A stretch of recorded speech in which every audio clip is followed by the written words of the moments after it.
আসসালামু আলাইকুম।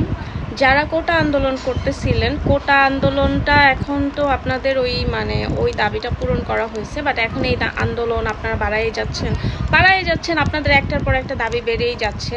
তো ভাই আমি একটা কথা বলি, আমি সবার কাছে বলতেছি, ঠিক আছে? আমি খুবই সাধারণ একটা মানুষ, আমি নিজে বিজনেস করে আমার ফ্যামিলিকে আমি সাপোর্ট করছি, আমি নিজে চলছি, আমি একটা স্টুডেন্ট হয়ে। তো আপনারা এই আন্দোলন আরও 1 বছর চালায় যান, আমাদের কোনো সমস্যা নাই।